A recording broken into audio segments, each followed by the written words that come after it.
여러분 화이팅입니다. 누구를 위한 화이팅이냐? 이재명을 위한 화이팅이 아닙니다. 바로 이 방송을 보고 계신 시청자 여러분을 위한 화이팅입니다. 오늘 화이팅하면서 방송 시작하겠습니다. 화이팅! 와. 자, 역전용사를 이렇게 생방송으로 보기 위해서 들어와 주신 국내외 애청자 여러분 반갑습니다. 왜 이렇게 화이팅을 외치고 시작하느냐? 오늘 여러분의 마음이 바로 저희 마음 아니냐? 공식 선거운동이 시작됐습니다. 초반 분위기 어떻게 가고 있습니까? 압도적으로 이길 것 같습니까? 아니면 내가 바로 투표장에 압도적으로 많은 사람들을 데리고 가겠다 이 마음이 더 생깁니까? 이기고 지고의 문제가 아니다 라는 말씀 오늘 많이 들었는데요. 와, 놀랍습니다. 역시 여러분 대단하신데요. 함께 대단한 발언을 해주실 역전용사 네 분 소개하겠습니다. 큰 박수로 환영해 보겠습니다. 민변덕 의원 오셨습니다. 어서 오십시오. 네, 반갑습니다. 아, 분위기 좀 다르죠? 네네. 원래 우리들 이게 저 어시장에 경매 올리기 전에 네. 어선에서 직접 올린 화로회 같은 방송을 해야 한다. 여기 양식은 아무도 없습니다. 화로회 두 번째 화로회 고발뉴스 이상우 기자 오셨습니다. 어서 오십시오. 네, 자연산 이상호입니다. 웬만하면 얼굴도 좀 바꿀만 한데 여전히 자연산으로 일단 계십니다. 자, 오늘도 내란 세력을 척결하기 위해서 고발을 열심히 하고 지금 막 화로회처럼 나오신 우리 사법정의 TV의 김한배 대표님 어서 오십시오. 네, 반갑습니다. 살아있는 고발장 들고 왔습니다. 살아있는 고발장 오늘도 7명을 고발했는데 그 고발 피고발인들 보니까 대단한 사람들이 있는데요. 그러면서 우리 김종욱 탄탄TV의 김종욱 박사님은 차분하게 냉정하게 우리의 생각이 거칠더라도 정리정돈을 잘해주실 정치학 박사 김종욱 대표 오셨습니다. 어서 오십시오. 안녕하세요.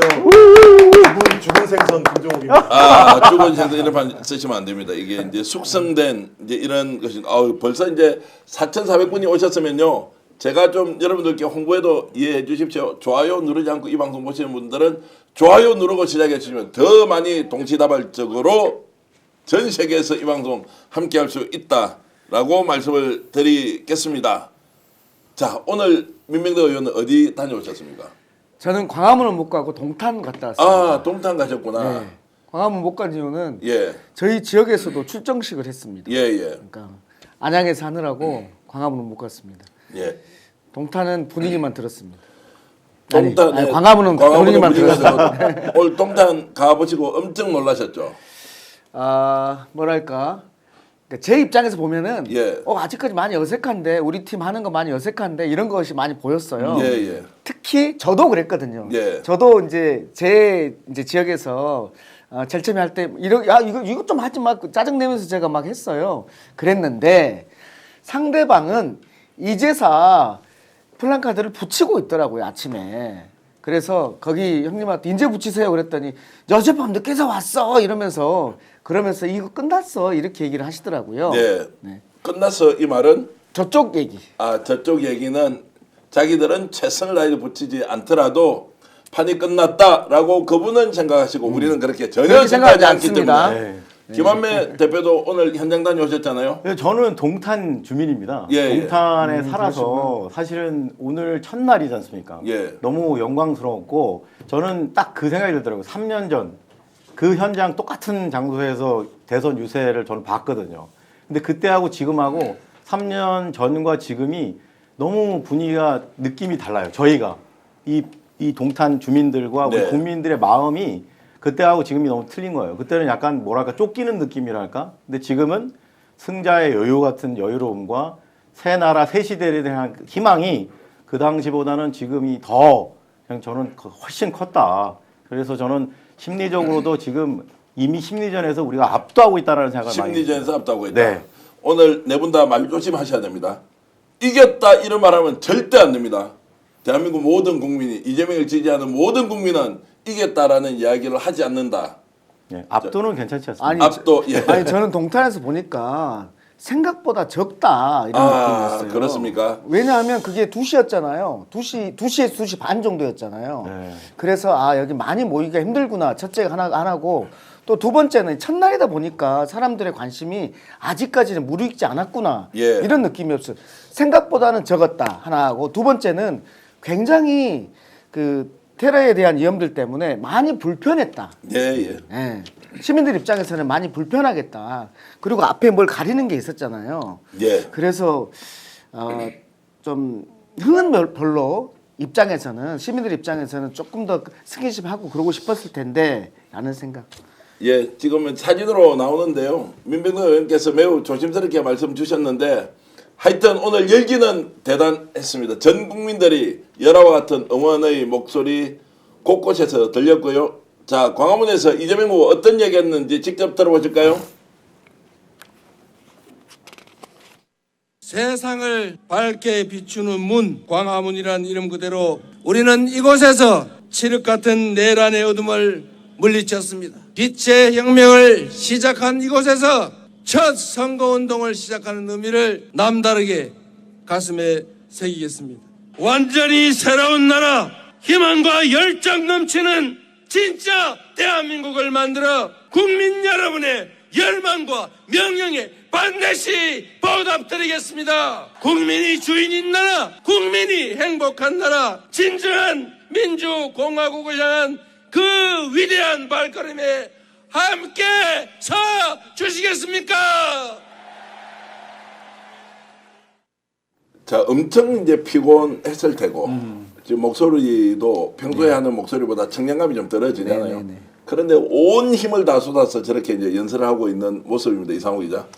지난 그 경청 기간 동안에 40개 군인가를 돌았대요. 51개 군 정도 되더라고 지역이요. 그렇죠. 근데 마이크 없이 예. 이걸로. 그러니까 사실 저는 어떻게 목이 아직까지 저 정도라도 나오지. 오히려 저는 놀랄 정도인데 사실 오늘 아침 9시부터 출정식을 했잖아요. 예. 아마 저 청계광장 생기고 그 9시에 저렇게 많은 사람이 있었던 건 아마 처음 아닌가 싶었어요. 그러겠네요. 네. 그래서 알아보니까 뭐 동원된 것도 아니고 자발적으로 이렇게 나오셨다는데 정말 아마 많은 분들이 너무나 아기다리 고기다리 기다리던 시간이 이제 시작된 것이 아닌가. 사실 뭐 지역에 따라서 약간씩 이제 뭐 체감되는 분위기 다를 수 있겠습니다만 도올 선생님 제가 연락을 드렸었어요. 도올 선생님 계속 걱정하시거든. 아, 직접 전화 네, 통화하셨습니까? 김용 선생님이. 예. 뭐라고 하시던가요? 뭐 마지막까지 진짜 경문의 경문 계속 이렇게 독려하고 그런 방송을 만들어서 좀 올리고 계신데 한마디로 말씀하시더라고요. 선거 운동이 시작됐다는 그 자체가 너무나 기적적이다. 예, 예. 너무나 감동해 하고 계시고 만약에 사실 22일 동안에 혹시라도 우리가 저들이 또 이상 오판을 하게 될까봐 지금 신경 쓰이는 부분이 있지 않습니까? 그것 때문에 많은 시민들이 차라리 그냥 우리가 알아서 투표할 테니까 2월 3일까지 어디 좀 딴 데 좀 조용히 좀 휴양지 가서 개각에 대해서 좀 뭐 회의를 하고 계시든 아니면 좀 쉬시다 오셨으면 좋겠다. 차라리 그런 분들도 상당히 그 댓글을 통해서 많이 확인할 수가 있어요. 도올 선생님하고 통화하니까 이제 도올 선생님은 네. 지금 이제 어쨌든 선거 운동이 시작된 것만 해도 기적이다. 그렇죠. 그 외에 다른 말씀은 어떤 거 안 하시던가요? 일단은 이번 선거가 단순히 그냥 이 정권 교체가 아니다. 워낙 네. 이제 역사적으로 깊이 있게 통찰하시는 분이라서 해방 이후부터 여태까지 우리 실현하지 못했던 역사 재정립, 나아가서 조선 이후에 사실은 축적된 대한민국 적폐를 완전히 갈아엎는 선거가 될 것이다. 사실 지난 문재인 정부 때 기대만큼 미흡했던 부분에 있어서 또 신랄하게 비판하시기도 했던 네, 지식인이기 네. 때문에 그만큼 큰 기대를 가지고 계신 걸 확인할 수가 있었습니다. 알겠습니다. 일단 이제 안전 문제에 대해서 굉장히 걱정을 많이 하고 계신데 김종국 박사 지금 이제 안전 문제와 관련해서 뭔가 추가적인 조치가 이루어진다는 느낌은 드는데 어떤 게 있었습니까? 뭐 제가 알기로는 지금 김민석 최고위원, 그러니까 민주당 내부에서 별도의 TF 팀을 만들어서, 그러니까 많은 국민들이나 패널들이 우려하는 것보다 먼저 선제적으로 준비했었고 준비한 내용들을 하나하나 조치를 취하고 있고 경우가 지금 뭐 말씀하셨던 것처럼 대통령급의 경우가 지금 경찰 차원에서 벌어지고 있는 상황이고요. 근데 이제 많은 분들은 또 소위 대통령 경호처까지 해야 되는 거 얘기하는데 또 그러면 또 국민들이 야 경호처 믿을 수 있어 이런 말씀이 나올 것 같아서 걱정이 되긴 합니다만 저는 뭐 여러 가지 장비들이 다 동원되고 있고 그 부분과 관련해서 준비가 잘 되고 있으니까 김인석 최고위원 얘기 방송에 나와서 하는 얘기는 뭐냐면 국민들 걱정하지 마시라. 그런 마음은 다 알겠으나 네.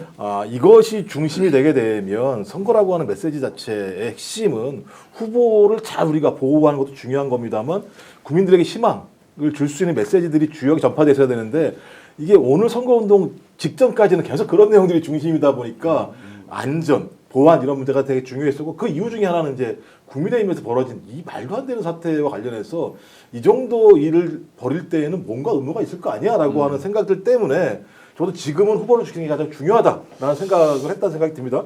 전 그래서 제가 볼 때 조치는 다 하고 있으니까 저희들이 계속 얘기를 함으로써 환기시키는 건 중요하다는 생각이 들긴 해요. 근데 저는 좀 민주당을 좀 믿어야 되지 않을까 이제는. 그리고 좀 우리가 좀 앞으로 좀 더 미래지향적인 얘기 좀 해야 될까 좀 저는 그런 생각이에요. 평소에 거의 동의 다 하는데 김종국 박사님 저하고 생각 차이 별로 없는데 저는 엄청 걱정되거든요. 그래서 뭐 당연히 지금 민주당은 민주당대로 조치하지만 가까이서 대통령 경호처의 인력의 운영 체계를 알고 있는 분의 말씀에 의하면 좀 더 적극적으로 받아들여서 해야 한다. 1m 정도 안에서도 사각이 생기지 않도록 하는 경호법이 있는데 이것은 대통령실만 알고 청와대만 알고 있다 그러더라고요.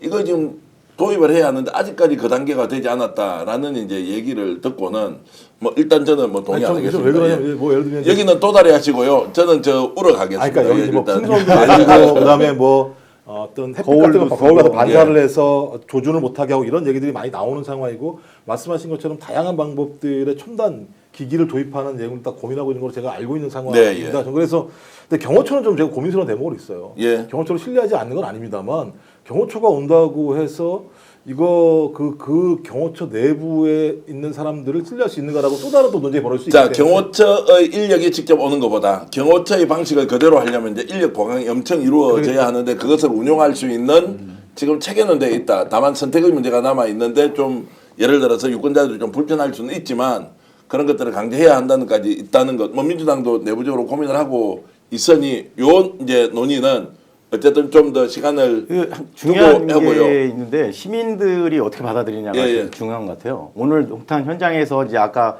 민 의원 말씀대로 첫날이고 어색함은 있었는데 이 유권자들이나 시민들이 이런 소위 과도한 안전 조치, 즉 악수도 못하게 하고 이격하게 하고 하는 거에 대해서 어떻게 받아들이냐가 중요한데 예. 저는 시민들 입장에서 유권자들이 오히려 그렇게 하는 거에 대해 적극 협조하고 싶은 마음이 정말 굴뚝 같았거든요. 네, 예. 이런 말도 안 되는 내란 사태 이후에 상상 우리가 무엇을 상상하든 그 상상을 뛰어넘는 일이 있었기 때문에 네. 우리 그 이재명 대표 후보를 대통령 새 시대의 대통령 원하는 많은 국민들은 오히려 이런 조치에 대해서 적극 협력하고 싶은 마음이 더 많다라는 점. 그래서 현장에서 불편하다라는 거는 저는 동의하기는 어렵고요. 알겠습니다. 네. 댓글로 많은 분들이 의견 주시는데 역시 이제 안전 문제에 대한 것들이 한 5건 중에 1건 정도는 안전 문제 이렇게 강조하시는 거 우리가 절대로 놓치지 않고 공유하겠습니다. 그리고 참모들이 거리 유지하고 이재명 후보는 실내에서 방송만으로 선거 유지해야 한다. 안전이 깨지면 저들의 목적이 이루어지는 것이다라고 이제 황소님께서 주셨고요. 야 오늘 저희들 방송 이렇게 쭉 보고 있으니까 장성철 소장이 오늘 낮방송에서 스펙스에서 대단한 일을 하셨는 모양입니다. 장성철 소장에 대한 비판의 글이 얼마나 많이 올라오는지 지금은 장성철 소장 안 계시니까요. 저랑 방송을 했거든요. 예. 그럴 만한 얘기 안 했는데. 그래요? 아니 조금만 이렇게 민감한 발언 이런 게 있으면 아유 그래 오늘 뭐 낮에 보니까요. 저희들 구독자가 한 140만 명 정도 되는데요. 낮에 보니까 구독자가 거꾸로 가더라고요. 줄어요? 줄어요. 그러니까 구독 취소하는 분들이 굉장히 많이 있어서 야 정말로 선거가 민감하긴 민감하구나 그렇죠. 이런 생각이 들었는데 이렇게. 하여튼 자 이제 진짜 이재명 후보의 유치와 관련해서 내일 어디 가는지 아시죠? 포항. 자 내일 대구에서 오후 2시에 있고 이제 경북으로 이렇게 돌면서 대구까지 가는데 오늘 서문시장에서 이제 김은수 후보가 출진을 했는데 아이디어는 좋아 보이더라고요. 야구복 같은 딱 복장을 하고 나왔던데 야 이것도 이제 뭔가 이렇게 국민들에게 어필하기 위해서 했다고 생각했는데 이제 내일 대구 유세에 갔을 때 대구 유세에서 과연 어떤 일이 벌어질 것이냐.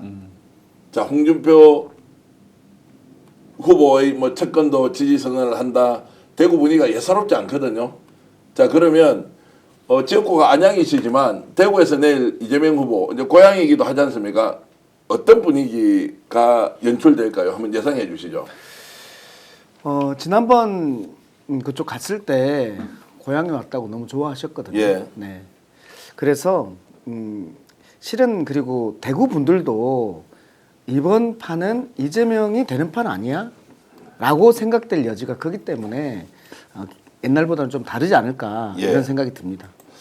자, 지금 이제 이상호 기자는 이제 내일 대구 가면 네.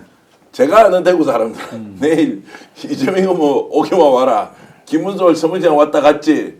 어느 정도 대구 시민들이 지금 이재명을 지지하는데 확실히 보여주겠다라고 해서 매우 자발적으로 지금 단톡방이 난리예요.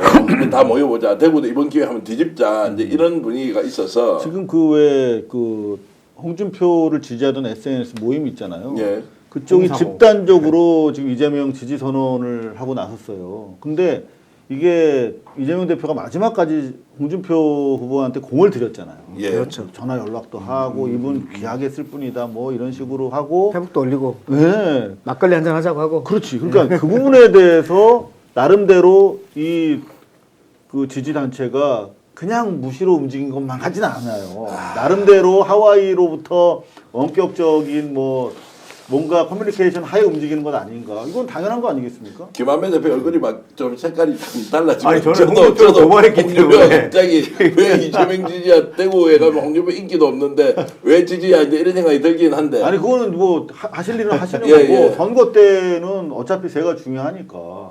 저는 사실 가짜 뉴스인 줄 알았거든요.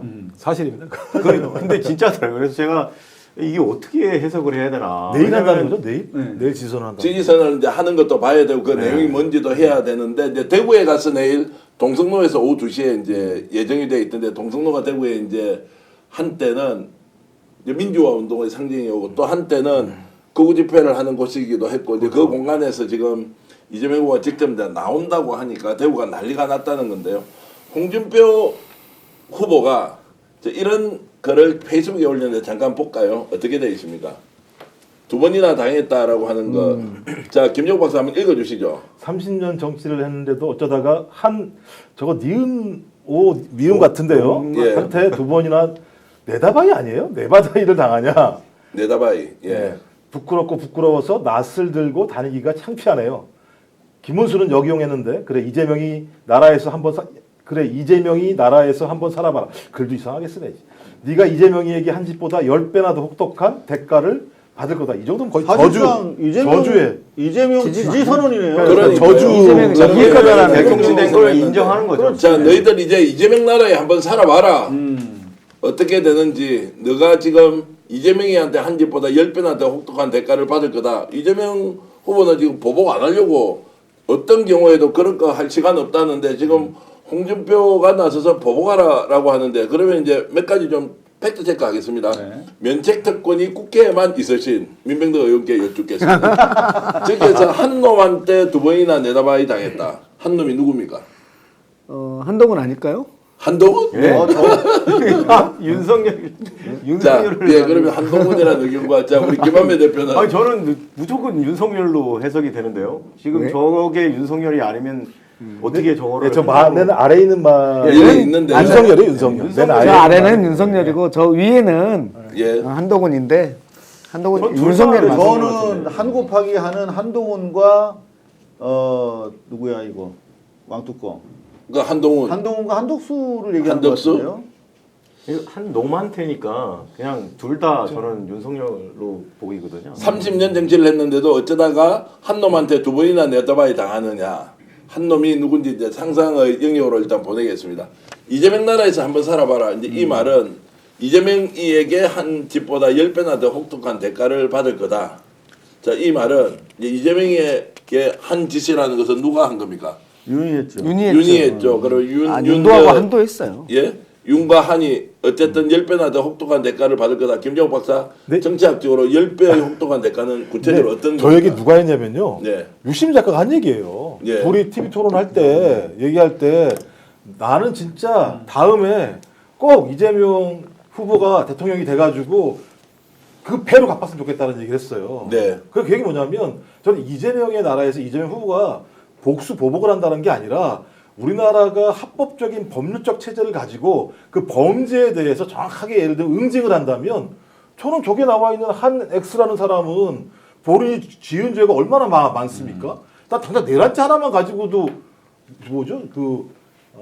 무기징역 아니면 사형이라는 거 하잖아요. 그럼 만약에 법이 정당하다면 조만간 우리는 윤석열이라는 사람이 무기징역이나 사형에 처하는 법률적 판단을, 사법적 판단을 받을 거니까 그 세상은 제가 볼 때는 10배나 덕통한 대가가 아니라 저는 정당한 대가를 받는 상황이 되겠죠. 그때가 가면. 이재명 대표가 받고 있는 선거법에서 누구를 몰랐다.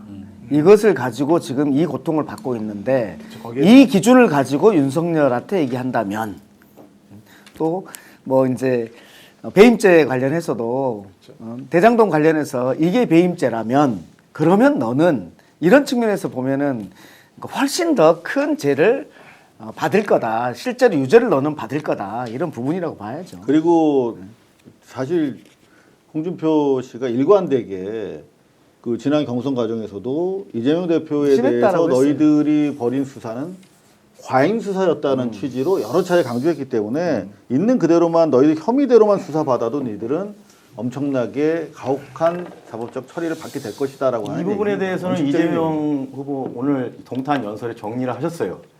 정치 보복이나 누군가를 괴롭히기 위한 목적의 것은 없다.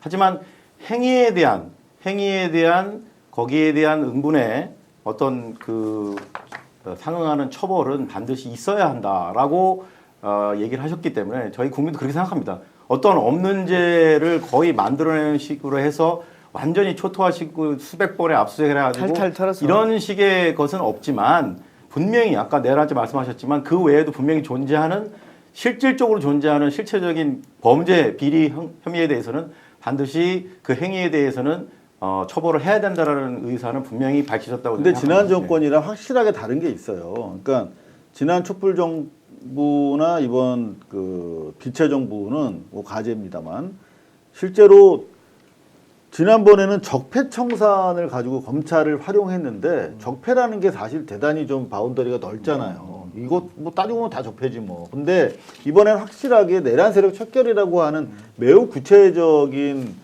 어떤 그 사법 처리의 대상과 범위가 있기 때문에 이번에는 아마 그런 논란이라든가 뭐 정치적 탄압이라든가 뭐 그런 프레임은 씌울 수 없을 것이다 이렇게 생각이 그러니까 제가 볼 듭니다. 때는 홍준표 말에 저희가 뭐 예를 들면 거의 평가할 게 중요한 게 아니라 저는 이재명 후보의 매우 선제적이고 능동적인 대처가 중요하다고 봐요. 갑자기 내란판이 딱 벌어져서 선거가 진행되니까 나는 중도 보수입니다라고 얘기하면서 더 많은 국민들을 포섭하려고 했었고 이번에도 마찬가지입니다만 국민의힘이 완전히 이거 야바이 정치란 거잖아요. 한독수 집어넣으려고 난리를 쳐서 만들어 놓으니까는 갑자기 거기다가 피해자였던 홍준표를 대상으로 딱 얘기함으로써 홍준표 지지까지 모아오는.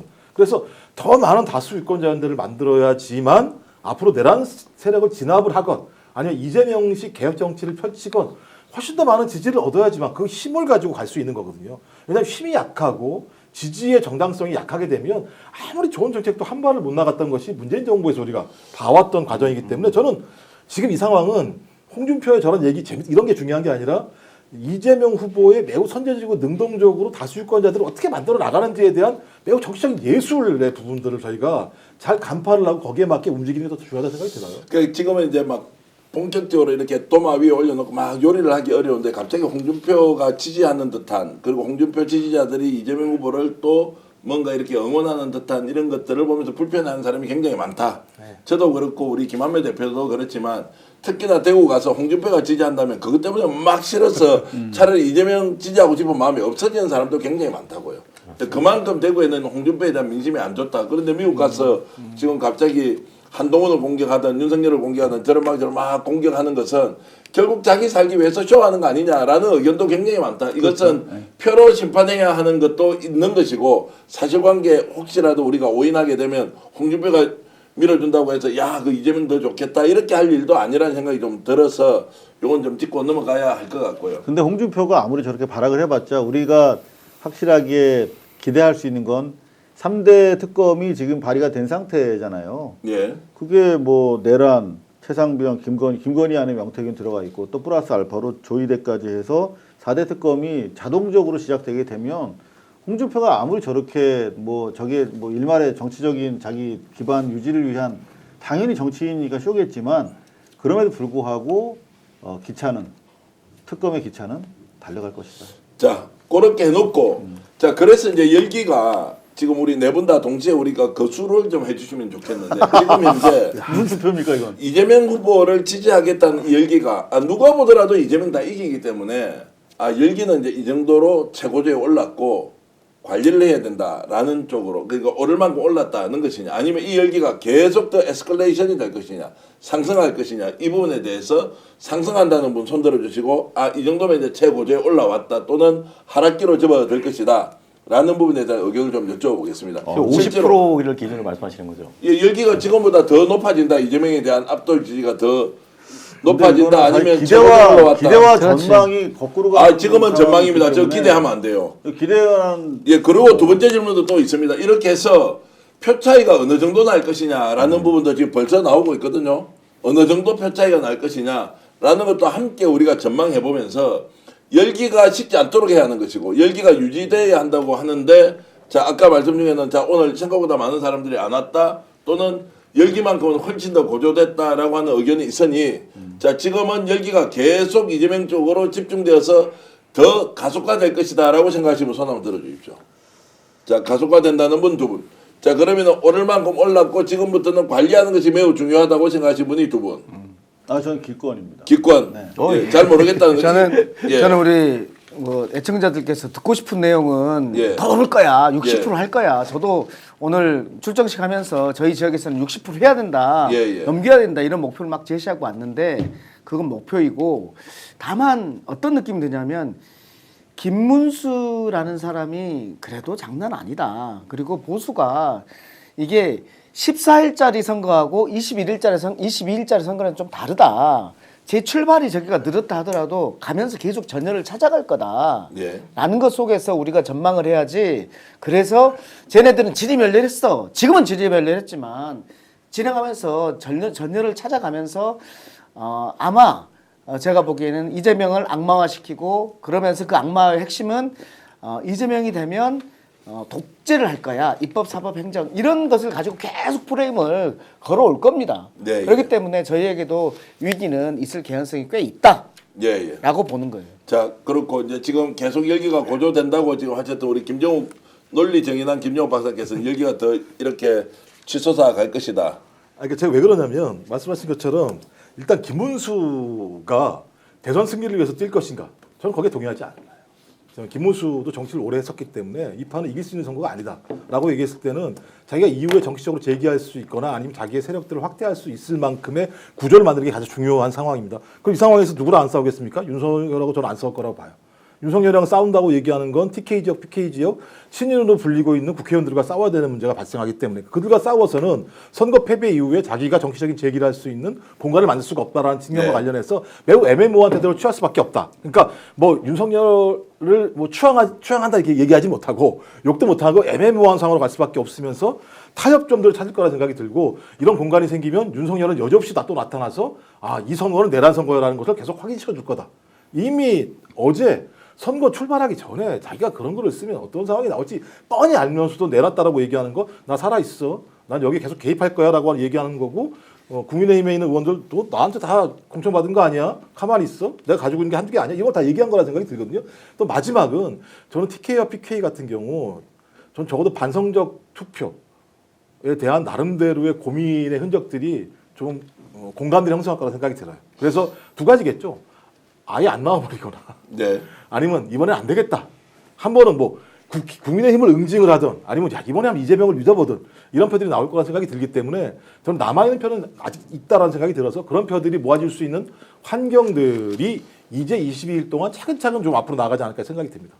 자, 제가 보기에는 지금 이제 열기가 엄청 모이고 있어서 이 열기가 계속 확산될 것이다 이렇게 이제 보는 편인데 왜냐하면 여론조사 전문가들한테 제가 물어보면 결국 투표율을 어느 정도로 보느냐, 표 차이가 어느 정도 날 것이냐 이런 거 이제 예측을 다 하던데 예년 선거 3년 전과는 완전히 다른 양태의 선거 운동이 지금 이루어지고 있다. 후보를 보는 것보다 국민 스스로가 선거 운동을 해야 한다라는 열기가 어느 때보다 강하다고 하는데 투표율이 보통 이제 75에서 80% 정도 나오지 않습니까? 그거는 비슷하게 지금 전망을 하십니까? 민 의원께서는요. 네. 저도 한 78% 정도 나올 거다. 80%가 나오면 좋은데 예. 제가 생각하기에는 우리 김종국 박사님 말씀을 좀 받아서 말씀을 드리면 예.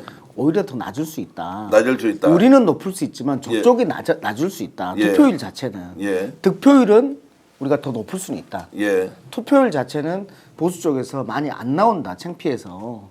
예, 이럴 예. 개연성이 꽤 있다고 봅니다. 자, 이상호 기자는 그러면 표 차이로 바로 좀 넘어가 볼게요. 예전에 그 MB 2007년도 500만 대선에서 예. 이제 이명박 후보와 정동영 후보 간의 표 차이가 한 500만 표 정도 됐지 않습니까? 네. 이번에 표 차이가 어느 정도 날 것이냐라는 것을 지금 이제 여론조사 전문가들은 데이터를 돌려가지고 대체로 분석을 하더라고요. 혹시 지금 기억나는 좀 장면이나 좀 기억이 있나요?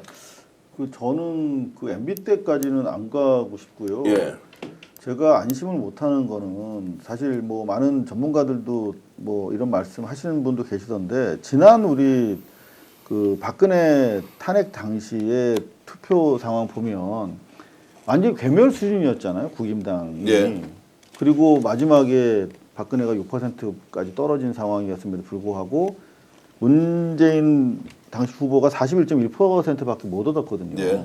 근데 저는 뭐 이번은 상대적으로 저쪽이 뭐 후보들이 지리멸멸한 건 사실입니다만 당세가 여전히 그럼에도 불구하고 나오잖아요. 네. 민주당이랑 국임당이랑 거의 오차범위 내에서 뭐 경합을 하는 양태로 아직까지 나오고 있기 때문에 지지 기반 자체가 붕괴된 건 아니다 그때처럼. 그래서 저는 지금 얼마나 크게 이길 것이냐를 따지는 것보다도 반드시 이기는 부분에 좀 집중할 집중할 있다. 필요가 있다. 그러니까 이제 예. 이번 선거에서 우리가 간과하고 있는 게 뭐냐면은 소위 말하는 진보 뭐 제가 말하는 거는 이제 정의당 지난번에 예. 신상정 후보와 같은 이런 표가 지금 다 또 이재명 후보로 다 흡수가 됐어요. 네. 그러니까 지금 소위 시민사회나 이제 그 극진 야구당. 좌파 쪽에서의 그 후보 단일화가 이루어졌고 민주당이 지금 남아 있긴 한데 권영우 후보가 상당히 미미하기 때문에 사실상 지난번 대선하고도 또 차이가 있고요. 저는 이상훈 기자님 박근혜 그 당시 선거 당시 재미나는 현상이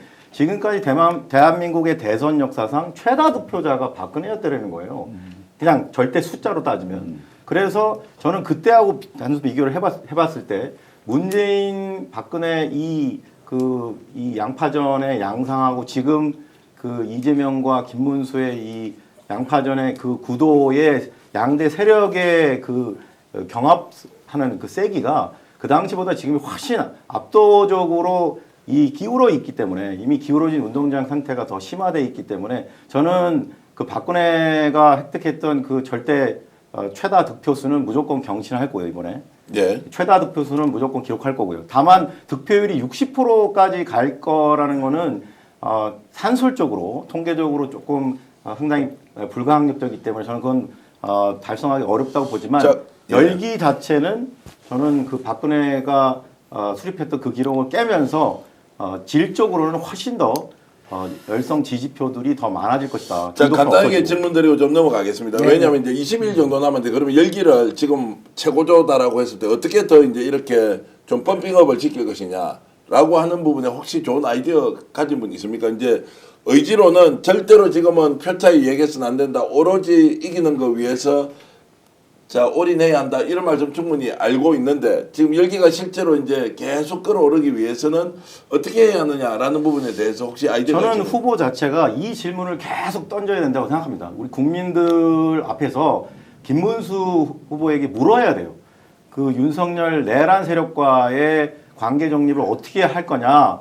그거에 대해 사과를 요구를 계속해야 된다고 생각합니다. 네. 그 아주 일성으로 김문수 후보자가 확정된 거에 대해서 첫 번째 반응이 그 윤석열 내란 사태에 대해서 사과를 요구해라.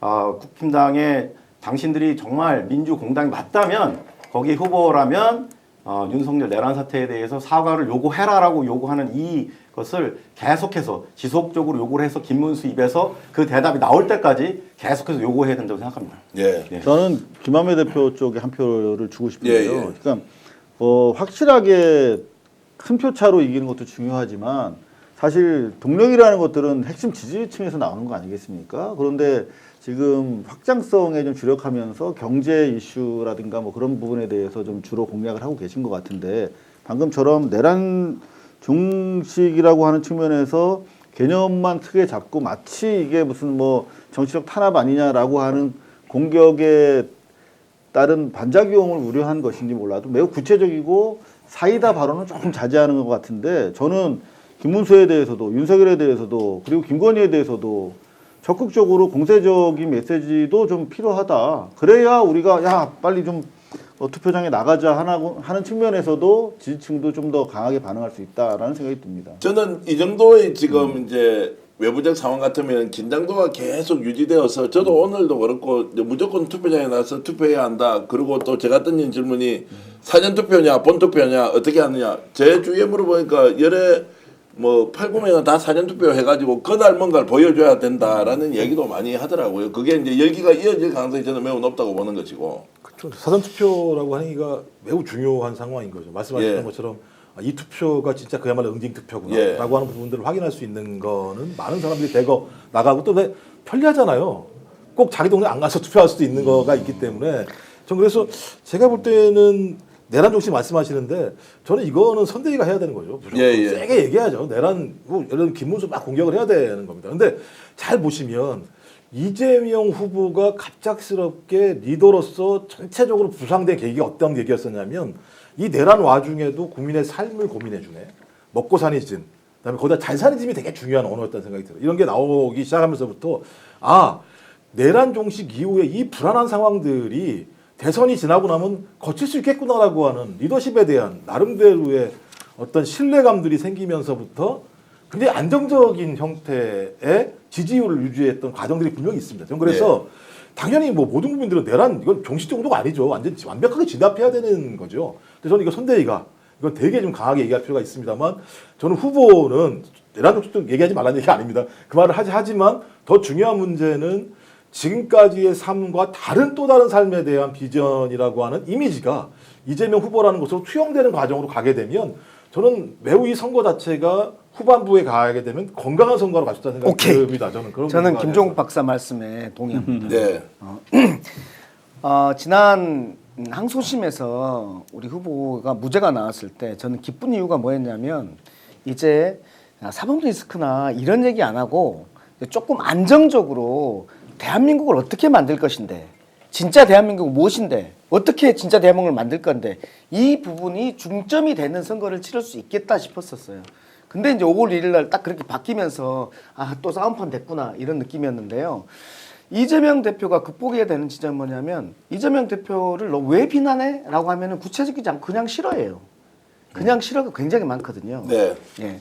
근데 그런 분들을 어떻게 설득할 것인가와 관련해서 저는 이재명 대표랑 일을 같이 해보면서 느끼는 가장 큰 특장점이 뭐냐면은 굉장히 정책에 밝다는 거예요. 네. 사회 경제적 정책에 굉장히 밝아요. 그리고 굉장히 유능하단 말이에요. 그 유능함을 엄청나게 정치적 탄압을 받다 보니 크게 못 살렸어요. 그래서 이게 내란 종식 뭐 이 부분 정말 중요합니다만은 이 부분만으로는 저는 그 확장성이 없을 수 있다. 다만 확장성을 어디서 나오냐면 내 삶이 바뀐대. 이렇게 구체적으로 바뀐대. 이 부분에서 저는 그래도 싫지만 이재명 찍으면 내 삶이 바뀌겠네. 이런 건강한 선거가 될 수 있다고 보고 지금 판에서는 저는 그 부분을 지향해야 한다. 이렇게 생각합니다. 네, 예. 알겠습니다. 지금 뭐 긴장해서 표를 모아야 한다라는 말씀을 쭉 드리고 있는데 역시 지금 이제 표 이야기 하니까 야 지금 뭐 표 이야기 할 때냐 지금 아직까지 얼마나 많은 우리 난제들이 눈앞에 놓여 있는데 이러느냐라고 했는데 야 이거 지금 사진 하나 보여드리면 제가 욕을 듣겠습니까 칭찬을 듣겠습니까 잘 모르겠는데 잠깐 사진 하나 띄워주시겠습니까? 제가 오늘 찍어온 사진이 하나 있는데요. 그럼 사진을 올리지 마세요. 아니 한번 봅시다. 사진 한번 자 주십시오. 이게 지금 국가를 지키는 번호 111이 있어가지고요. 제가 오늘 동대구역에서 서울로 올라오는 기차를 탔는데요. 야 이거 국정원까지 나와서 1번 후보 선거운동을 해주나 이 생각 제가 그냥 들었고요. 그리고 아니 제가 왜냐하면 내일 대구에 와서 선거운동을 한다는데 저게 이제 그 일종의 배너죠. 저게 있길래 국가를 지키는 번호 이게 111이 아니 그 뭐 제가 이제 우스개로 하는 이야기인데 밑에가 저게 국정원인 간접 거죠? 신고지 않습니까? 간접 신고가 111인데 111 저게 좀 예사롭게 보이지 않아서 야 정말로 이재명 운이 너무 좋은 거 아니야? 이제 이런 생각이 제가 좀 국정원까지. 들었는데요. 조금 선관위가 저거 떼어가야 되는 거 아닙니까? 선관위가 떼가야 될 것 같은데 그래서 제가 이제 플랫폼을 타고 쭉 내려왔거든요. 동대구에서 서울로 내려오는 플랫폼인데 그것도 사진 있습니까? 한번 보여주세요. 자, 이게 서울 수서 방면이 또 21번이에요. 야, 이것도 뭐야? 내가 이제 이렇게 생각을 하면서 그냥 농담처럼 이렇게 말씀드리는데 모든 것이 이재명 후보를 중심으로 대한민국이 새롭게 바뀌면 좋겠다라는 이제 생각이 들었습니다. 자, 윤석열 이야기 아니할 수가 없는데요.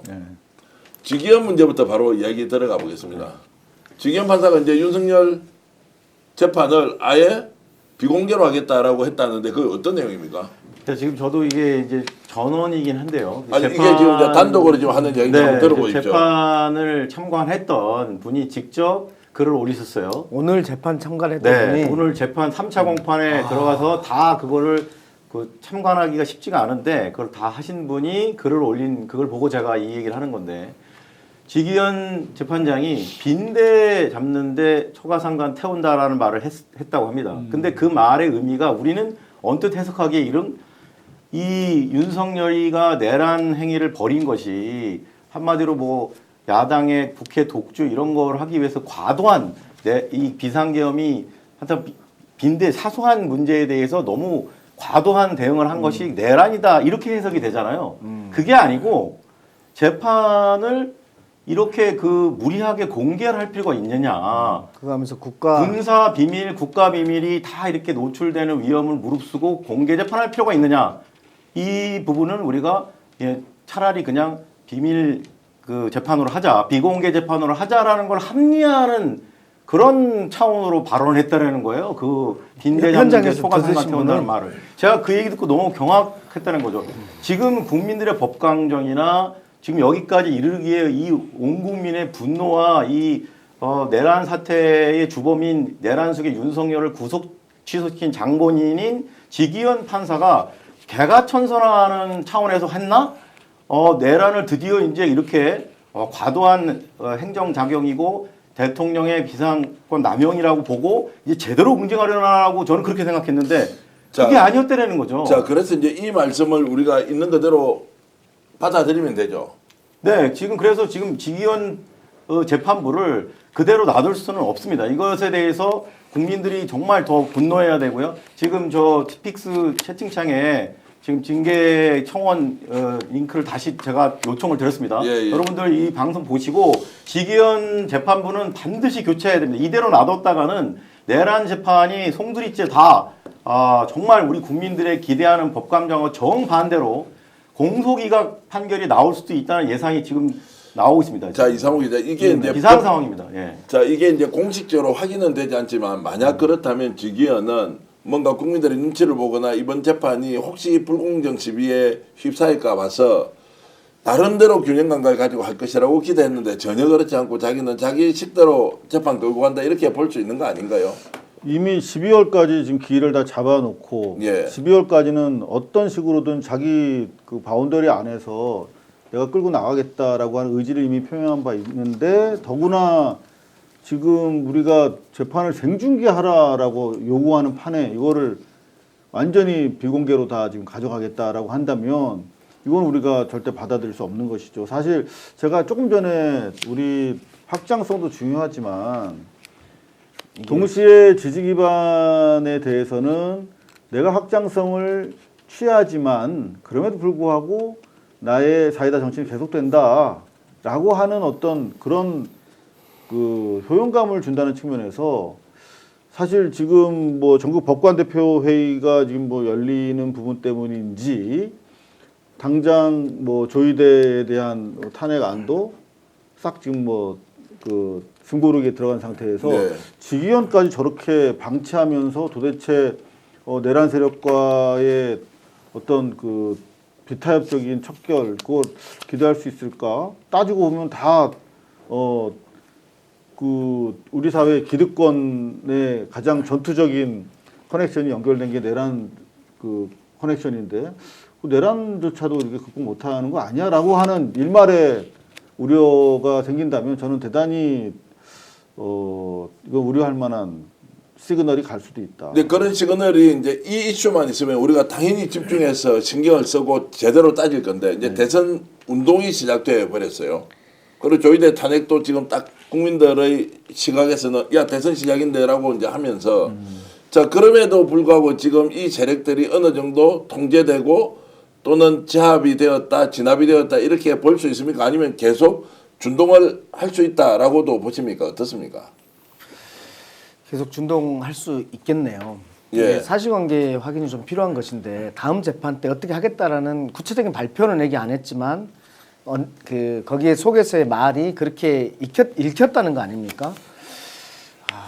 이거 되게 자, 심각한데요? 그래서 이제 이런 것하고 특히 오늘 이제 중요하게 다루어야 할 문제가 김건희 소환 조사와 관련돼서 자 14일 날 내일 모레입니다. 소환 조사 한다거든요. 그 소식 보셨죠? 이제 나오겠습니까? 아니 소환 조사를 한다고 하니까 나올 수도 있는데 문제는 소환을 하는 이유가 어떤 내용 때문이냐? 그러면 공직선거법 때문에 소환을 하는데 이미 김건희는 공직선거법상 공소시효가 6개월이 없지 않습니까? 본인은 일단 대통령 신분이 아니기 때문에 그런데 왜 소환하지? 아예 봐주려고 소환하는 거 아니냐 이제 이런 얘기가 나오는데 이 내용 지금 파악을 좀 하고 계십니까? 이 공직선거법상의 공소시효는 이제 윤석열에 대해서는 남아 있는데 예. 이제 김건희에 대해서는 지난 대선 기간이나 그 이후에 2022년 선거는 이미 지났죠. 민간인이니까. 근데 지금 정치자금법 위반의 공범으로는 여전히 처벌을 할 수가 있습니다. 왜냐하면 무상으로 여론조사를 제공한 거는 정치자금법 위반이거든요. 그 여론조사비 상당의 무상 그 정치자금 받은 거나 마찬가지니까 그거의 공범으로는 처벌할 수가 있기 때문에 저는 정치자금법 위반으로 소환이 가능하기 때문에 지금 검찰이 그렇게 공소시효가 다 지났는데 처벌할 수 없음에도 불구하고 시행쇼를 한다라고 하는 건 좀 그건 너무 검찰 스스로의 자멸하는 길이기 때문에 그렇게까지는 아닌 것 같고요. 일단 정치자금법 위반의 공범으로 수사 대상이 될 수 있기 때문에 그걸로 소환하는 걸로 알고 있거든요. 또 자, 다른 이거- 측면에서요. 예. 여기는 정치자금법 위반을 얘기하셨는데 공선법도 공무원이 공무원의 지위를 이용해서 선거를 개입했을 때 이거는 10년이잖아요. 네. 그렇기 때문에 여기에서는 이제 윤석열한테는 있는 거고 10년이 있는 거고 이 공범이 신분범일 때 신분범의 공범은 그 신분범하고 같이 처벌될 수가 있잖아요. 그러니까 윤석열의 제명이 일반 선거법이 아니라 공무원의 선거법일 때 이걸로 우유를 하고 그러면은 김건희도 남아 있는 거죠. 자 그렇게 보는 예, 의견도 그렇게 있고 보는 의견이 이제 이게 예를 들어서 대통령 배우자가 공범이라도 형사소송법상의 규정이 있어야 하는데 이게 애매모호해서 형식적으로 소환을 하고 결국에 이거 처벌 못하는 거다라고 하면서 김건희를 풀어줄 의도가 다분히 있다. 지금 현재 검찰에서 수사하는 기도를 방식이 보면. 쇼를 하면서 실제 김건희는 처벌 목적이 아니고 그냥 보여주고 소환했는데 알고 보니까 적용할 범죄가 없네요. 라고 나갈 가능성이 매우 높다는 겁니다. 이제 이것은 김건희를 잘 알고 검찰을 잘 아는 쪽에서 지금 이거 다뤄야 되는데 다들 그냥 깨춤을 추고 있다. 어떤 춤을 추고 있느냐? 아 김건희 소환했으니까 곧 사법처리 되겠네. 그게 아니라는 거예요. 이미 검찰이 똑같은 팀이 그대로 지금 창원지검에서 수사하다가 서울에 올라와서 수사를 하고 있는데 이럴 가능성이 매우 높다고 이제 우려를 하면서 저한테 이제 글도 보내주시고 내용도 충분히 이렇게 설명해 주시는데 지금 되게 중요한 발언을 하셨는데 예. 지금 전 대표님이 거의 이제 법학자 수준으로 형사소송법을 언급하셨어요. 아니요, 뭐 저는 이게 잘 뭐냐면 모릅니다. 예. 제가 이제 로스쿨 나왔으니까요. 형사소송법에 그 공범이 기소돼서 재판에 넘겨지면 공소시효가 정지합니다. 그게 가장 대표적인 경우고요. 공범이 해외로 도주하면 또 그만큼 또 공범의 그 공소시효가 정지됩니다. 그렇게 두 가지 경우 외에는 명시적으로 있지 않아요. 그러니까 대통령의 배우자를 하더라도 이 두 가지 경우에 해당되지 않으면 그 공소시효가 대통령 기준으로 그 영부인의 경우도 같이 가는 것이 맞는데 그렇게 우리는 바라고 그렇게 기대하지만 실질적으로 실정법에 그게 규정이 없다 보니까 다수설이라는 학설로만 존재하다 보니까 검찰이 법기술을 부려서 결국은 민간인 김건희에 대해서는 공소시효가 만료됐다라고 해서 막판에는 수사하는 식만 하다가 풀어줄 수밖에 없는 이 원시불능 상태를 우리 국민들은 이 법적인 내용을 자세한 걸 모르다 보니까 검찰이 이렇게 하는 그런 외향적인 건 보고 뭔가 김건희 소환하고 뭔가 하는구나라고 깜빡 속다가 마지막에 불기소되는 그런 것은 뭐 법적으로는 어쩔 수 없다라는 그런 그 한계 상황만 드러내고 우리가 또 뒤통수 만든 일이 벌어지면 어떻게 하는 말씀인 것 같아요. 자, 이거 이제 좀 따져보고 살펴보겠습니다. 혹시 우리 방송 지금 버퍼링이 많이 생긴다는 이야기가 들리는데 제작진은 좀 체크를 해보시고요. 지금 저한테 프롬프트에 좀 올려주시면 좋겠는데, 자, 열심히 방송 보다가 쭉 구독자가 늘어나다가 지금 딱 정지된 상태에서 버퍼링이 계속 생긴다는 이야기가 나오고 있어서, 자, 일단 한번 체크 좀 해주시면 좋겠고요. 자, 이 문제에 대해서는 지금 검찰에서 김건희 소환 이후에 어떤 식으로 절차를 밟아갈 것인지가 매우 의심스럽다라는 문제 제기 정도 하고 내일 상황 한번 지켜보겠습니다. 그리고 14일 날 실제로 출두를 할 건지 말 건지도 중요하지만 절대로 안심하거나 지금은 마음을 놔서는 안 된다라는 강조하기 위해서 여러분들께 한 번 더 드리는 겁니다. 그리고 직위원 문제 지금 이야기했고요. 조희대 대법원장에 대해서는 지금 탄핵도 답보 상태에 놓여 있고 김건희 수사하는 것 그리고 윤석열이 들어가면서 아직까지 정말로 국민들 앞에 스스로는 당당하게 이렇게 모습을 보이고 있지 않습니까? 이게 뭔가 심상치 않다. 그래서 자연스럽게 경호 문제로 넘어가는 것이고 여기에 대해서 긴장을 늦추지 않고는 있다 하지만 실제로 이들은 절대로 포기하지 않고 끝까지 어떤 식으로든 뒤집기를 시도할 것이다 라는 쪽으로 문제 제기를 좀 하겠습니다. 그 조희대 사법푸드타 부분에 예. 대해서 아까 이제 고발장 이 부분에 대해서 잠깐만 언급하고 넘어가겠습니다. 예. 이게 이제 내일 이제 고발을 하는데요. 지금 이 고발은 뭐냐면은 그 내란 유지 사법푸데타에 연루된 것으로 보이는 지금 7명을 저희가 이제 피고발인으로 고발을 하는데요. 저기 보시면 제일 위에가 윤석열이고요. 두 번째가 한독수, 세 번째가 이게 중요한 인물인데 바로 서석호 변호사입니다. 지금 그 이상호 기자님이 이 부분에 대해서 굉장히 많이 그 우리 국민들에게 알리고 계신데 이 소위 말하는 서울대 그 김앤장 커넥션이라고 하는 것들이 지금 정말 우리 실체를 드러내고 있습니다. 이 사람들이 결국은 대한민국을 망치는 사법정의와 나라를 망치는 반국가 세력이라고 저희는 보고 있습니다. 저는 정말 이상호 기자님 김앤장과 많이 싸우시고 굉장히 많이 김앤장으로도 어려움 많이 당하셨는데 저도 이제 이번 일을 통해서 그렇게 될 가능성이 있는데요. 이렇게까지 하는 이유는 이번 차제에 내란 세력의 준동, 배후 그리고 유지까지 해서 조희대 쿠데타까지 다 기획하고 실행했던 이자들을 응징하고 처단하지 않으면은 결국 대한민국은 다시 또 원래 자리로 돌아갈 수밖에 없다. 또 기득권 카르텔, 그 소위 말하는 법조 카르텔에 의해서 또 우리가 또 우롱당하는 그런 나라가 될 수밖에 없기 때문에 이번 차제에 최소한 이 실체에 대해서 공수처가 보강이 될 때까지 기다리면 좋겠지만 그 전에라도 빨리 수사에 착수해서 이러한 일이 다시는 반복되지 않도록 한줌 사법부의 그런 그 대법원장 등의 또 지기현 같은 그런 정치 판사들이 이런 식으로 해서 내란 종식을 방해하고 국민 주권주의를 파괴하는 일이 없어야 한다. 그런 차원에서 내일 이제 저희 공수처에 이 7명을 그래서 현직은 지금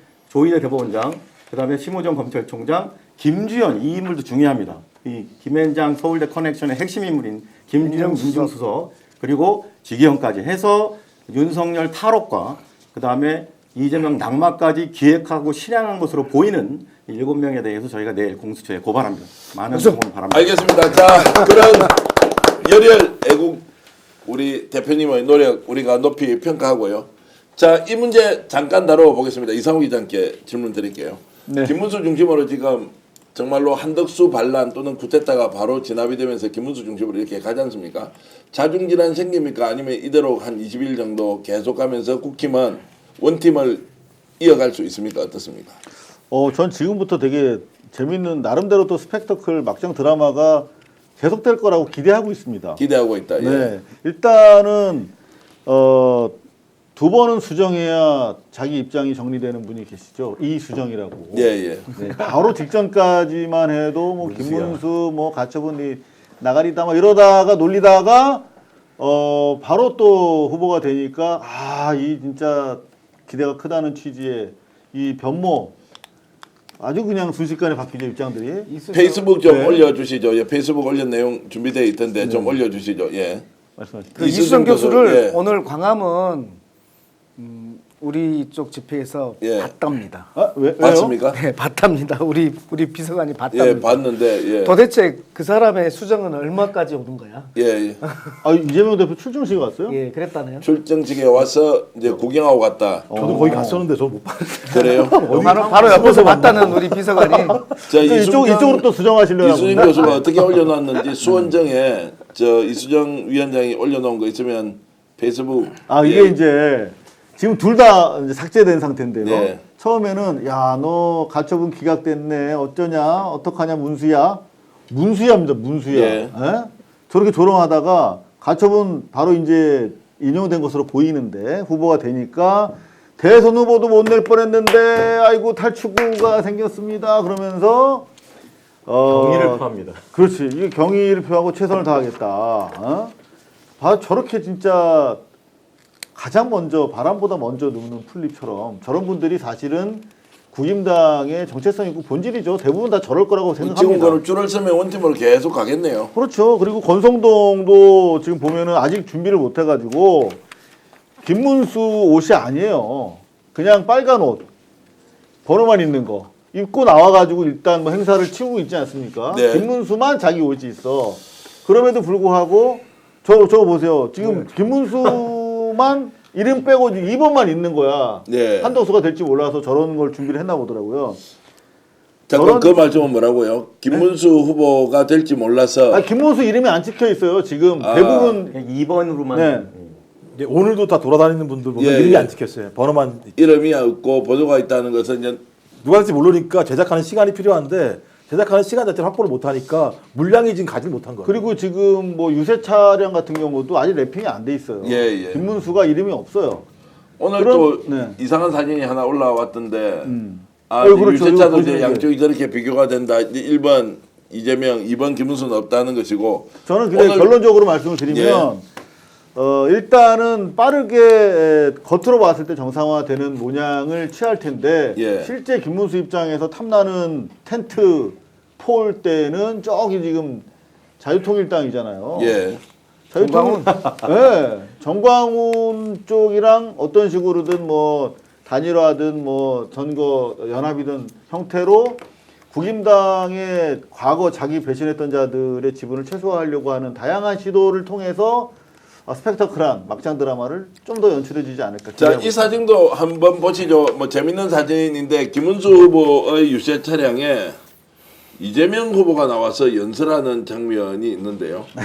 야, 이건 또 뭐야? 이렇게 해서 완전 저게 유세 사고며 유세 사고. 유세 사고입니까? 네. 유세 사고가 저렇게 났는데 또 좌측에는 지금 뭐 선거운동 안 하고 다들 벌써 포기했네. 그냥 아니 주무시고 이제 계시고. 이거는 전용기 의원이 올린 건데요. 네네. 이제 선거 운동을 한참 시작하는 첫날인데 저렇게 다 편안하게 쉬고 있더라. 그래서 선거 운동보다는 선거 운동과 관련된 활동비를 아마 법적으로 일당 얼마씩 받게 되죠. 그것 때문에 나온 거 아니냐? 예? 동탄이에요, 저기. 동탄입니까? 네, 야, 자고 저분 있는 게. 그러니까 저분들이 편한 게 아니고요. 못 돌아다니실 거예요. 시선 돌아다닌다. 자체가 달라요. 2호 2번이면 예. 주민들이 바라보는 시선이 어떻게 저 옷을 입고 다닐 수가 있지? 선거운동을 할 수 있지? 이런 흐름들이 분명히 있어요. 그리고 저분들 다니면 걷는 게 힘든 게 아니고요. 그 시선이 더 힘들어요. 시선이. 아니, 너무 나이브하신 것 같아요. 제가 아침에 인도권에서 유세를 하고 있는데 저희 쪽한테 쌍욕을 하고 가고 막 이상한 그렇죠. 걸 하고 그 버스 안에서 예, 그렇게 예. 하시고 가는 분이 계시고 그래요 지금도. 지금도 여전히 이제 극성스럽게 이재명 후보를 그래서 우리 쪽에서만 보면 안 됩니다. 자, 지금 피노키오님께서 이렇게 글 주셨는데요. 대구에는 오늘 오후 2시까지 이번 현수막이 없었대요. 그러니까 후보를 실제 못 낼지도 모른다라는 완전한 위기 상태에서 위기감을 엄청 가지고 있었다. 이제 이렇게 보면 될 것 같고요. 네, 대표님 제가 예. 아까 말씀드렸지만 14일짜리 선거면 타격을 좀 받을 수 있겠지만 예. 우리 21일짜리 선거기 때문에 내일 모레도 저러지는 않습니다. 네, 예. 그러니까 저 부분을 너무 부각해가지고 우리가 마음이 풀어지면 안 된다. 알겠습니다. 네, 그러면 긴장을 놓치면 안 된다. 그러면 마음이 풀어지지 않으면 이제 우리는 어떤 이야기만 하면 됩니까? 안 되는 이야기만 계속 해드려야 되는지 이게 지금 이제 오늘부터 우리가 주제 선정을 할 때 하루 종일 선거 운동하고 여러분들도 이제 얼마나 많은 영상들을 보셨을 거예요. 그럼 이제 우리가 이걸 쭉 정리해서 한 번씩 이렇게 터치를 하고 넘어가야 하는데 이제 이런 부분은 저희들이 좀 신중하게 고려해서 내일부터 이제 선거운동이 더욱더 열기가 이렇게 고조되면 어떻게 할 건지 좀 더 고민을 할 거고요. 지금 우리 민명덕 의원께서는 따로 우리 후원 계좌를 가지고 오신 게 있습니까? 후원 계좌가 아까 있다고 저한테 이렇게 올라오던데 있으신가요? 네, 민명덕 있죠. 의원 후원 계좌가 이렇게 따로 있습니까? 있네요. 요즘 형편이 많이 어렵습니까? 저걸 다 이렇게 출연할 때 가져가면서 이렇게 홍보를 하고 후원 요청을 드리고 이렇게 하고 계신 거죠? 예인 거죠. 예, 예인 거다. 예. 아 제가 읽어드릴게요. 예. 농협 351에 1106-3556-63 우리 동네 국회의원 민병등의 힘이 되어 주십시오. 정권 교체가 바로 민생입니다. 이렇게 하셨고 특히 이제 정책 전문가로 민병등 의원이 굉장히 유명하신 분이고요. 또 얼지키는 민생실천 위원장. 지금 맡고 계시지 않습니까? 특히 이제 중소상인 그리고 소상인 그리고 취약계층의 경제 비정규직. 비정규직 이런 쪽으로는 실제로 법도 많이 만드셨고요. 엄청난 활동을 하셔서 그쪽 분야에는 확실히 이름이 나 있는 분입니다. 이번에 10대 공약에 들어간 게 하나 있습니다. 뭡니까? 부당한 가상금리 증가 방지. 이 부분이 들어가서 은행법 개정안. 예. 부당한 가상금리가 있는데 전 국민 이자 줄이는 법. 예. 이것이 들어가 있습니다. 직전에 그 신속 처리 안건으로 지정된 것입니다. 예, 지금 저한테 지금 제가 정권 교체라고 해야 되는데 정권 교체라고 했다고 발음 참 대단하다. 제가 스픽스 발음도 잘 못하는데 이렇게 또 우리 김용태님께서 이용태님이네요. 김용태는 지금 비대위원장 참 됐던데 제가 그렇게 글 올려주셨는데 마지막 순간까지 이렇게 방송 함께 해주셔서 진심으로 감사의 말씀드리고요. 제가 광고 방송 좀 하겠습니다. 여러분 나가지 마시고 좀 들어주십시오. 산삼순백 5월 특별 이벤트입니다. 전설의 고려 산삼의 맥을 잇는 지리산 산양산삼 추출액 순 100%고요. 5월 가정의 달을 맞아서 산삼순백 1+1과 사은품 산삼시대 30포 한 상자를 추가로 선물로 준비했습니다. 자, 다양한 사포닌 종류와 압도적 농도를 자랑하는 산삼순백 한 박스 30병에는 7년간 산양산삼 30뿌리 분량의 사포닌이 들어있습니다. 온라인 구매 후기 16,000건, 만점에 가까운 평점을 자랑하는 가심비 최고의 제품입니다. 자, 비바람 이슬 맞으며 7년을 기다린 시종 산양산삼을 사용한 산삼순백, 가정의 달 사랑하는 부모님께 드릴 선물로 최고입니다. 검색창에 산삼순백을 검색하시거나 전화번호 1666-1080으로 꼭 연락해 주시면 고맙겠습니다. 또 하나 더 있습니다. 저희들의 광고주인데요. 인터넷 비교원입니다. 서경석보다 제가 광고 좀 더 열심히 잘해 보겠습니다. 최대 128만 원 현금 지원하는데요. 인터넷 TV 신규 가입 시 48만 원, 휴대폰 구입 시 최대 50만 원, 정수기 렌탈 시 최대 30만 원이고요. 인터넷 성능은 거기서 거기입니다. 혜택만 잘 비교해 보십시오. 비교원은 23년 동안 60만 명 누적 가입자 983억 원의 누적 현금 사은품을 지급한 경력이 있습니다. 개인정보 보안도 철저하고요. 자, 자세한 내용은 1670-2571을 통해서 상담받으시거나 네이버에 인터넷 비교원을 검색하시고 상담 신청하면 됩니다. 인터넷 비교원, 인터넷 휴대폰 정수기 비교원, 비교는 바로 비교원 서경석에게 하십시오. 전화번호 한 번 더 불러드리겠습니다. 1670-2571입니다. 와, 마지막 순간까지 이렇게 많은 분들이 함께 방송을 봐주셔서 고맙고요. 고발뉴스 이상호 기자가 진행한 고발뉴스 TV 이마뉴스 이상호의 마감뉴스 이마뉴스 밤 11시에 진행되고요.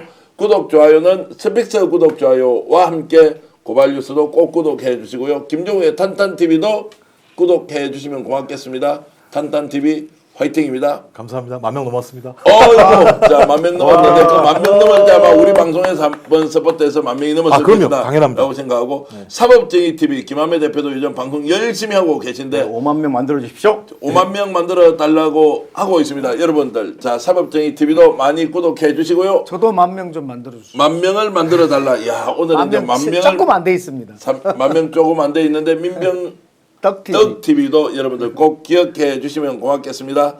자, 여러분 이렇게 시청해 주셔서 진심으로 감사의 말씀드리고요. 오늘 이렇게 뜨거운 열기를 계속 이어가서 22날이 남아 있습니다. 6월 3일까지 열기 계속 이어갈 수 있도록 저희들이 역전에 하면 다 같이 용사들이 되어서 큰 소리 외치면서 이재명 후보 대통령 되는 그날까지 화이팅 하겠습니다. 역전의 용사들!